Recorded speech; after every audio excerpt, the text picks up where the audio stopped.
Guys, hi guys, ito po yung ano natin guys, hotel accommodation powered by Scan Logistic. Dito tayo sa Norway, Stokey. Yan, so yan, nililibot natin yung ano nila dito. Maliit na siyang bahay pero napakaganda guys.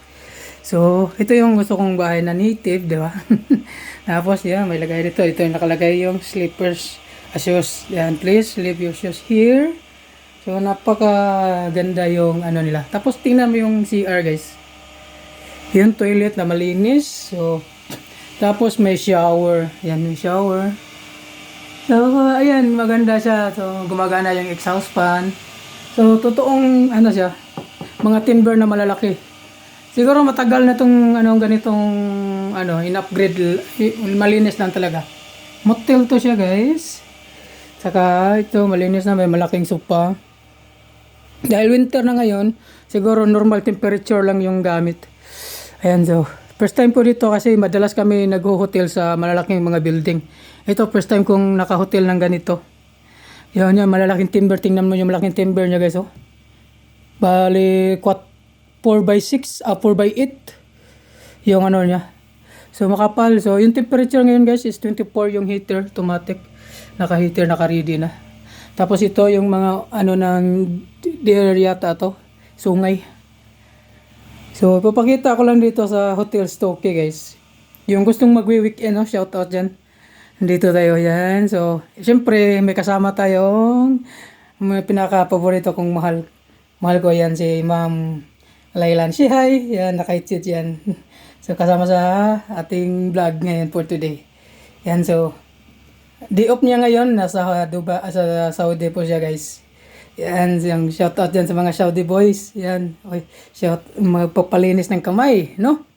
So ayan, so continuous natin yung vlog natin. Yan, so maganda yun dito. May mga ilaw pa sila, pwede sila ito ilaw. Ayun, pang dim light. At saka dito, try natin. So na-miss lang ako dito guys dahil napakaganda. Ganito pala yung loob ng manliliit na bahay. Kasi madalas ako lang nakikita ako yung mga bahay dito, lalo na especially sa mga bundok. At saka matibay yung ano nila kasi nandun sa taas. Kaya may mga damo na dyan sa taas. Yun. So bukas, mag-vlog tayo ulit bukas para makita natin yung view sa outside. Ang check-in kasi sa akin guys, 4 PM. So ngayon kaya kakapapasok ko lang. So ito yung higaan natin, napakaganda yung higaan. So literal siya na ano guys, yung tawag dito wooden. Yung ginagawa, napakatibay. Tapos may lampshade din. Yan, dim light. Tapos makakapal yung ano nila guys, yun, pang winter. So ayan, napakaganda yung view dito guys. Diba? Napakaganda. So dito lang yan sa Frölunda, Stokey. So, titry natin yun. Yung mga bahay na yan, tingnan mo sa labas.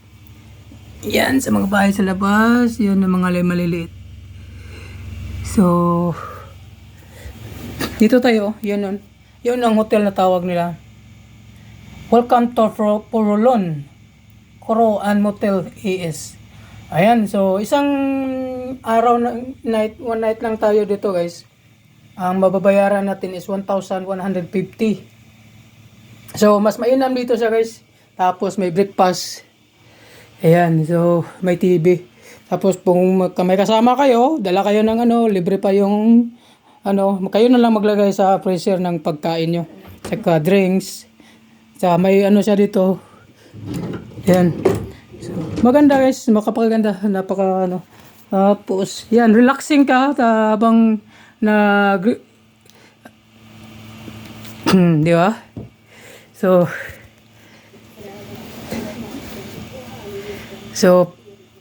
first time ko nakatira ng ganitong ano guys, yan. Yeah, ganitong accommodation. Usually pag nag-hotel kami sa mga malalaking building, di ba? So ito para siyang kubo na VIP room. Tapos napakaganda. Ayan guys, dito tayo sa Norway. So ito yung si Europe Pinoy Trackers. Yata dyan. Diba? So ayan.